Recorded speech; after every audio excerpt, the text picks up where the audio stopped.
ವೃಶ್ಚಿಕ ರಾಶಿಯವರೇ, ನಿಮ್ಮ ಮನಸ್ಸು ಯಾವಾಗಲೂ ಆಳವಾದ ಸಮುದ್ರದ ಹಾಗೆ ಅಲ್ವಾ? ಮೇಲ್ನೋಟಕ್ಕೆ ನೀವು ಶಾಂತವಾಗಿ ಕಾಣ್ತೀರಾ, ನಗ್ತೀರಾ, ಎಲ್ಲರ ಜೊತೆ ಇದ್ದ ಹಾಗೆ ಇರ್ತೀರಾ. ಆದರೆ ಒಳಗೆ ಒಂದು ದೊಡ್ಡ ಚಂಡಮಾರುತ, ಒಂದು ದೊಡ್ಡ ನೋವು, ಒಂದು ದೊಡ್ಡ ರಹಸ್ಯ ಇಟ್ಕೊಂಡು ಬದುಕ್ತಾ ಇದ್ದೀರಿ ಅಲ್ವಾ? ನಿಮ್ಮನ್ನು ಅರ್ಥ ಮಾಡ್ಕೊಳ್ಳೋದು ಈ ಜಗತ್ತಲ್ಲಿ ಯಾರಿಂದ ಕೂಡ ಸಾಧ್ಯ ಇಲ್ಲ ಅಂತ ನಿಮಗೆ ಅನಿಸುತ್ತೆ ಅಲ್ವಾ? ವೃಶ್ಚಿಕ ಅಂದರೆ ಚೇಳು, ಅಧಿಪತಿ ಕುಜ ಅಂದರೆ ಮಂಗಳನ ಮಕ್ಕಳಾದ ನೀವು ಹುಟ್ಟುವಾಗಲೇ ಅಗ್ನಿಯನ್ನು, ಧೈರ್ಯವನ್ನು, ರಹಸ್ಯವನ್ನು, ಸೇಡು ತೀರಿಸಿಕೊಳ್ಳುವ ಶಕ್ತಿಯನ್ನು, ಎಲ್ಲವನ್ನು ಕೂಡ ಆಳವಾಗಿ ಪ್ರೀತಿಸುವ ಗುಣವನ್ನು ಇಟ್ಕೊಂಡು ಹುಟ್ಟಿರ್ತೀರಿ. ನೀವು ಯಾರನ್ನಾದರೂ ಪ್ರೀತಿಸಿದರೆ ಪ್ರಾಣ ಕೊಡ್ತೀರಿ, ಯಾರನ್ನಾದರೂ ದ್ವೇಷ ಮಾಡಿದರೆ ಅವರ ನೆರಳನ್ನು ಕೂಡ ಮುಟ್ಟಲ್ಲ. ನಿಮ್ಮದು ಹೊಂದಾಣಿಕೆ ಜೀವನ ಅಲ್ಲ, ನಿಮ್ಮದು ಸಮರ್ಪಣೆಯ ಜೀವನ. ವಿಡಿಯೋಗೆ ಇನ್ನೂ ಕೂಡ ಲೈಕ್ ಮಾಡಿಲ್ಲ ಅಂದರೆ ದಯವಿಟ್ಟು ಲೈಕ್ ಮಾಡಿ, ಜೈ ಶ್ರೀರಾಮ್ ಅಂತ ಕಮೆಂಟ್ ಮಾಡಿ. ಆದರೆ ಈ ಆಳವಾದ ಮನಸ್ಸಿನಿಂದಲೇ ನೀವು ತುಂಬ ನೊಂದಿದ್ದೀರಿ ಅಲ್ವಾ? ನೀವು ನಂಬಿದವರೇ ನಿಮ್ಮ ರಹಸ್ಯವನ್ನು ಬಯಲು ಮಾಡಿದ್ದಾರೆ. ನೀವು ಪ್ರಾಣ ಕೊಟ್ಟು ಪ್ರೀತಿಸಿದವರೇ ನಿಮಗೆ ಮೋಸ ಮಾಡಿದ್ದಾರೆ. ನಿಮ್ಮ ಸಹಾಯ, ನಿಮ್ಮ ತ್ಯಾಗಕ್ಕೆ ಬೆಲೆನೇ ಇಲ್ಲ ಅಂತ ಆಗಿದೆ ಅಲ್ವಾ? ರಾತ್ರಿ 2 ಗಂಟೆಗೆ ಎದ್ದು ಕೂತು ನನ್ನ ಮನಸ್ಸಿನ ನೋವು ಯಾರಿಗೆ ಹೇಳಿ, ನಾನು ಯಾರಿಗೂ ಕೆಟ್ಟದ್ದು ಮಾಡಿಲ್ಲ, ಆದರೂ ನನಗೆ ಯಾಕೆ ಈ ಶಿಕ್ಷೆ ಅಂತ ನೀವು ಕಣ್ಣೀರು ಹಾಕಿದ್ದೀರಿ ಅಲ್ವಾ? ಆ ಕಣ್ಣೀರು ಸುರಿಸಬೇಕಾದಾಗ ಒಂದು ಸತ್ಯವನ್ನು ಕಿವಿಯಲ್ಲಿ ಇಟ್ಕೊಳ್ಳಿ ವೃಶ್ಚಿಕ ರಾಶಿಯವರೇ. ಒಂದು ಆತ್ಮ, ಒಂದು ತಾಯಿ ಶಕ್ತಿ, ಒಂದು ಕಾಳಿ ಶಕ್ತಿ ನಿಮ್ಮನ್ನು ಒಂದು ಕ್ಷಣ ಕೂಡ ಬಿಟ್ಟಿಲ್ಲ. ಪ್ರತಿ ಕ್ಷಣ ಕೂಡ ನಿಮ್ಮನ್ನು ಕಾಯ್ತಾ ಇದೆ.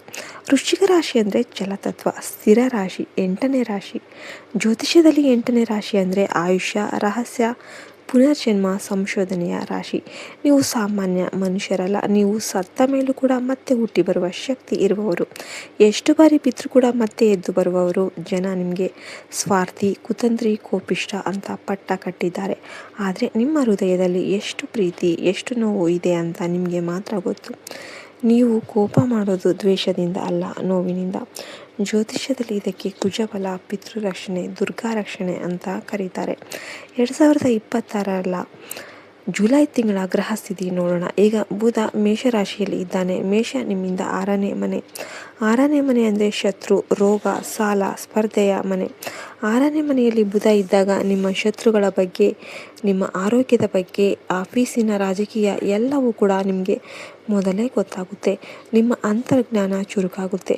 ಗುರು ವೃಷಭ ರಾಶಿಯಲ್ಲಿ ನಿಮ್ಮ 7ನೇ ಮನೆಯಲ್ಲಿ ಇದ್ದಾನೆ. 7ನೇ ಮನೆ ಅಂದರೆ ಸಂಗಾತಿ, ಬಿಸ್ನೆಸ್ ಪಾರ್ಟ್ನರ್, ಸಮಾಜ.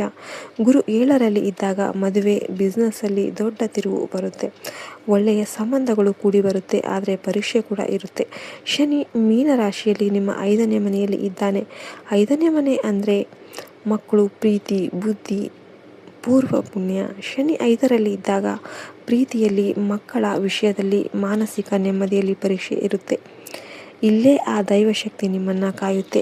ತಪ್ಪು ಪ್ರೀತಿ, ತಪ್ಪು ಹೂಡಿಕೆ, ತಪ್ಪು ಜನರಿಂದ ಆ ಶಕ್ತಿಯೇ ನಿಮ್ಮನ್ನು ಕಾಪಾಡುತ್ತೆ. ವೃಶ್ಚಿಕ ರಾಶಿಯವರೇ, ನಿಮಗೆ ನೆನಪಿದೆಯಾ? ನೀವು ಎಲ್ಲ ಮುಗೀತು ಅಂತ ಅಂದ್ಕೊಂಡಾಗ, ಜೀವನವೇ ಬೇಡ ಅಂತ ಅಂದ್ಕೊಂಡಾಗ ಇದ್ದಕ್ಕಿದ್ದಂತೆ ಒಂದು ದಾರಿ ತೆರೆದುಕೊಳ್ತು. ಡಾಕ್ಟರ್ ಕೈ ಬಿಟ್ಟಾಗಲೂ ಕೂಡ ನೀವು ಬದುಕಿ ಬಂದ್ರಿ. ದೊಡ್ಡ ಅಪಘಾತದಿಂದ ಕೂದಲೆಳೆ ಅಂತರದಲ್ಲಿ ಬಚಾವಾದ್ರಿ. ಯಾರಿಗೂ ಸಿಗದ ದಾಖಲೆ, ಸಾಕ್ಷಿ ನಿಮಗೆ ಕೊನೆ ಕ್ಷಣದಲ್ಲಿ ಸಿಕ್ಕಿ ನೀವು ಕೋರ್ಟಲ್ಲಿ, ಪಂಚಾಯಿತಿಯಲ್ಲಿ ಗೆದ್ರಿ. ಯಾರೋ ನಿಮ್ಮ ಬಗ್ಗೆ ಕೆಟ್ಟ ಪ್ರಚಾರ ಮಾಡುವಾಗ ಅವನೇ ತನ್ನ ಬಾಯಿಂದಲೇ ಸತ್ಯ ಹೇಳಿ ಸಿಕ್ಕಿಬಿದ್ದ. ಇದಕ್ಕೆಲ್ಲ ಕಾರಣ ನಿಮ್ಮ ಕುತಂತ್ರ ಬುದ್ಧಿ ಮಾತ್ರ ಅಲ್ಲ, ನಿಮ್ಮ ತಲೆ ಮೇಲೆ ಕೈ ಇಟ್ಟು ನಿಮ್ಮನ್ನು ಕಾಯುತ್ತಿರುವ ಆ ಕಾಳಿ ಶಕ್ತಿ. ಅದು ಯಾರು? ಅದು ನಿಮ್ಮ ಮನೆ ದೇವತೆ ದುರ್ಗೆ, ಕಾಳಿ, ಭದ್ರಕಾಳಿ ಆಗಿರ್ಬೋದು. ನಿಮ್ಮ ತಾಯಿ, ಅಜ್ಜಿಯ ಆತ್ಮ ಆಗಿರ್ಬೋದು. ಅಥವಾ ನಿಮ್ಮ ಹಿಂದಿನ ಜನ್ಮದಲ್ಲಿ ಮಾಡಿದ ತಪಸ್ಸು, ಈ ಜನ್ಮದಲ್ಲಿ ನೀವು ಮಾಡಿದ ನಿಸ್ವಾರ್ಥ ಸೇವೆ, ಬಡವರಿಗೆ ಮಾಡಿದ ಸಹಾಯವೇ ಈ ಜನ್ಮದಲ್ಲಿ ನಿಮ್ಮನ್ನು ಕಾಯುವ ಕವಚ ಆಗಿರ್ಬೋದು. ಆ ಆತ್ಮ ನಿಮಗೆ 7 ರೀತಿಯಲ್ಲಿ ಸಿಗ್ನಲ್ ಕೊಡುತ್ತೆ. ಚೆನ್ನಾಗಿ ಕೇಳಿ. ಮೊದಲ ಸಿಗ್ನಲ್ ಏನಂದರೆ, ಏನೋ ಕೆಟ್ಟದ್ದು ನಡೀತಾ ಇದೆ ಅಂತ ಅನಿಸಿದಾಗ ನಿಮ್ಮ ಹೊಟ್ಟೆ, ಎದೆ ಭಾರ ಆಗುತ್ತೆ.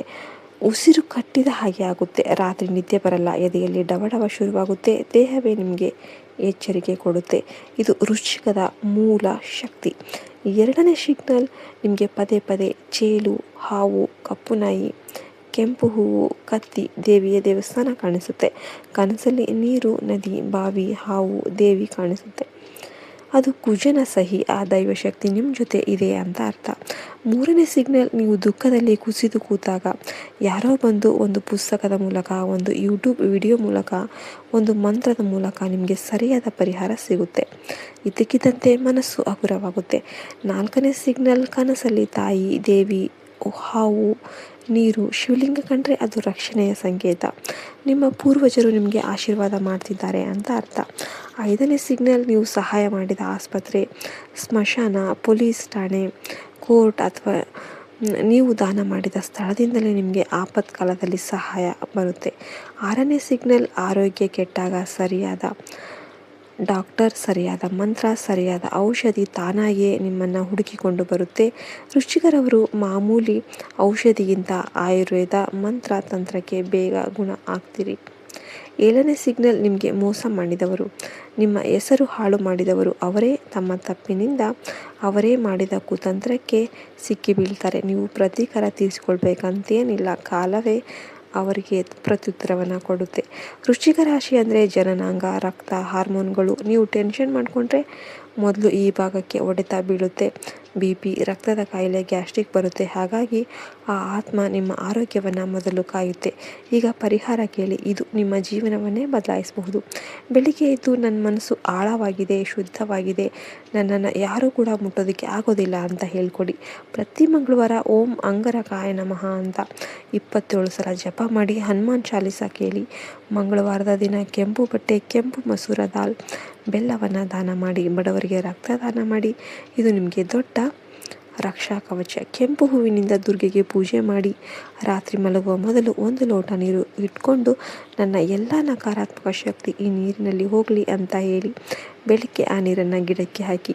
ವೃಶ್ಚಿಕ ರಾಶಿಯವರೇ, ನಿಮ್ಮ ರಕ್ಷಾ ಕವಚ ಮೌನದಲ್ಲಿದೆ, ರಹಸ್ಯದಲ್ಲಿದೆ, ಸೇವೆಯಲ್ಲಿದೆ. ಎಲ್ಲವನ್ನ ಎಲ್ಲರಿಗೂ ಹೇಳಬೇಡಿ.